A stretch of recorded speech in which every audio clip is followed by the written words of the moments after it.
Hola a todos, bienvenidos a este video. Me presento, mi nombre es Nora Sánchez.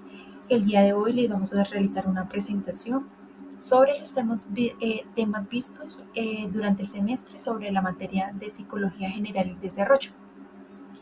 Comencemos con los enfoques vistos. Desde el enfoque psicoanalítico propuesto por Sigmund Freud, sostiene que gran parte de nuestra conducta está determinada por procesos inconscientes. Freud explica que estos procesos se dividen en tres partes. En el ello, que representa los impulsos y los deseos más primitivos que tenemos; en el yo, que es la media entre el ello y la realidad; y el superyo, que representa las normas y valores morales. Este enfoque fue clave para entender la influencia de las experiencias de nuestra infancia en la personalidad adulta. Eh, es digamos que tiene unos conceptos desde la percepción de los sueños y que los usamos como mecanismos de defensas. Desde el enfoque conductista, Watson y Skinner nos hablan sobre, sobre las conductas que pueden ser observables y medibles. Ellos afirman que el comportamiento humano se aprende por medio de la asociación y del esfuerzo. Un ejemplo es el condicionamiento clásico, que se basa en la asociación entre un estímulo y una respuesta, mientras que el condicionamiento operante se utiliza mediante recompensas o castigos para moldear la conducta. Ese enfoque nos enseña que el entorno tiene un papel fundamental en la formación de nuestro comportamiento. Y desde el enfoque cognitivista, eh, se centra más en los procesos mentales, en los procesos internos, como es el pensamiento, la memoria y la percepción. Autores como Jean Piaget plantearon que el ser humano es un procesador activo de información que interpreta la realidad y construye su propio conocimiento. A diferencia del conductismo, este enfoque considera que es importante no solo lo que hacemos, sino cómo pensamos y cómo comprendemos el mundo. Gracias a estos surgieron unas ramas de la psicología cognitiva y la neuropsicología moderna.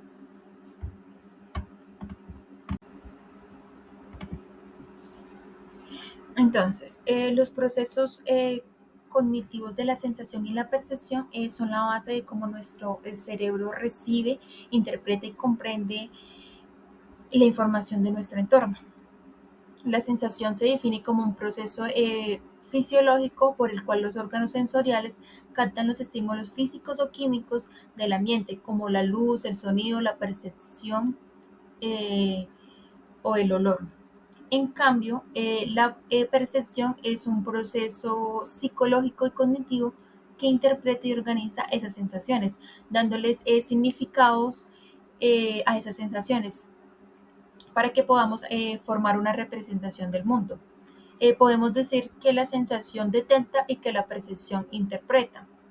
Sin una, la otra no puede existir. La sensación proporciona los datos y la percepción los convierte en comprensión.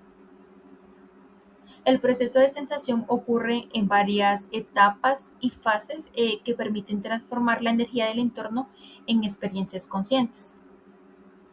En primer lugar está la detección, es donde los sentidos captan el estímulo; luego pasa la traducción, en el que ese estímulo se convierte en energía eléctrica; de ahí pasa a ser codificada, o sea, organiza esa señal nerviosa; y finalmente pasa a la transmisión, que es donde esa información llega al cerebro para ser interpretada. Además de esos procesos, hay unas etapas o fases por las que debe pasar. Digamos, la fase física es cuando el estímulo actúa sobre los sentidos. Por ejemplo, una onda sonora llega al oído. En la fase fisiológica, los receptores transforman ese estímulo en una señal nerviosa, como en las células del oído, que convierten esas vibraciones en impulsos eléctricos. Y de ahí pasa a la fase psíquica, que el cerebro interpreta esa información haciendo consciente la experiencia. En ese momento es cuando reconocemos una voz o un sonido. Entonces, entremos a la parte de los receptores sensoriales. Sin sensación no hay percepción y sin percepción no hay comprensión. Entonces, los receptores sensoriales son estructuras encargadas de captar los estímulos y transformarlos en señales eléctricas a través de la traducción. Podemos clasificarlos en tres tipos.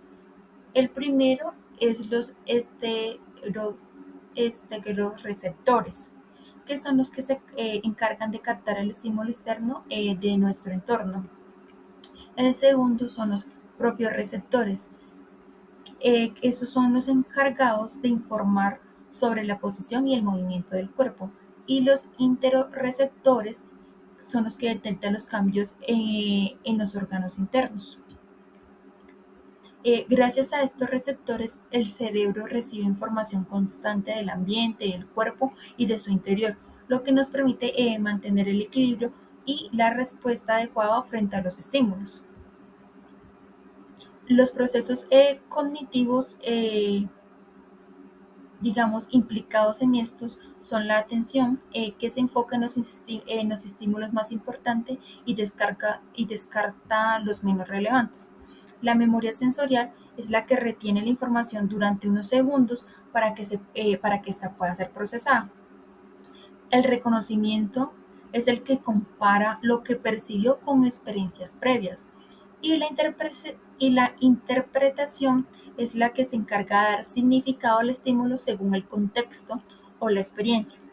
Gracias a estos mecanismos, el cerebro no solo recibe la información, sino que la organiza, la compara y la comprende. Desde la perspectiva evolucionista, la motivación se entiende como un mecanismo adaptativo fundamental, moldeado por la selección natural para garantizar nuestra supervivencia y reproducción. Nuestro sistema nervioso está programado con sistemas conductuales que regulan impulsos universales, como la búsqueda de alimento, la seguridad, la afiliación social, el poder y la curiosidad. Bueno, pues de los cuales se activan ante estímulos específicos del entorno para generar conductas predecibles y funcionales. Este proceso motivacional se despliega en niveles secuenciales, desde la aparición de una necesidad como el hambre, pasando por la búsqueda de un estímulo concreto, que en este caso pues es la comida, y su consumo, hasta la satisfacción y el descanso, restaurando así el equilibrio interno. Además, la motivación está intrínsecamente ligada a otros procesos psicológicos como la emoción, el pensamiento y el lenguaje que trabajan de forma integrada, mientras que la motivación impulsa la acción hacia las metas. Eh, las emociones evalúan situaciones, el pensamiento organiza ideas y soluciones, y el lenguaje facilita la comunicación y la cooperación. En esencia, cada conducta o impulso o decisión humanas tiene raíces profundas en esta herencia evolutiva donde la adaptación y el entorno y la satisfacción de necesidades básicas han sido claves para la perpetuación de la especie. Vamos a hablar ahora acerca de la psicología del niño y la psicología del adolescente. Tenemos a Jan en 1952, donde nos habla sobre la perspectiva cognitiva y nos indica que el niño construye el conocimiento a través de la interacción activa en el entorno. También a Lev Vygotsky en 1978 con la perspectiva sociocultural. El aprendizaje ocurre mediante la interacción social. La etapa sensoromotora de los 0 a los 2 años es donde el niño aprende mediante los sentidos y el movimiento.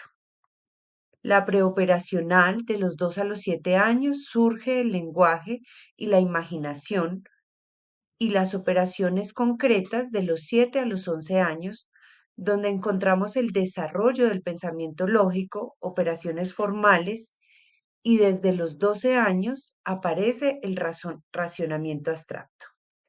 La psicología del adolescente, según Eric Erickson en 1968, es donde el conflicto central de esta etapa es identidad versus la confusión de roles que tienen los adolescentes, donde el adolescente busca en realidad responder a las preguntas como quién soy y hacia dónde voy. Es un desarrollo cognitivo que alcanza las etapas operacionales formales donde surge el razonamiento abstracto e hipotético, con algunos cambios, y ellos son principalmente los biológicos, donde nos encontramos con la madurez sexual y el crecimiento físico, los cambios cognitivos, pensamiento abstracto y crítico, con las operaciones formales de Piaget, las emocionales, donde está la independencia, el desarrollo de la independencia, el autoconocimiento y los cambios de ánimo. Y por último, los sociales, donde está la influencia del grupo, las relaciones amorosas y la autonomía. Hay que tener en cuenta que el desarrollo psicosocial implica construir la identidad con la influencia de la familia, los amigos, la escuela y las redes sociales. También tenemos nuestras fuentes consultadas, encontradas dentro de los conocimientos proporcionados en la plataforma por el docente. Gracias.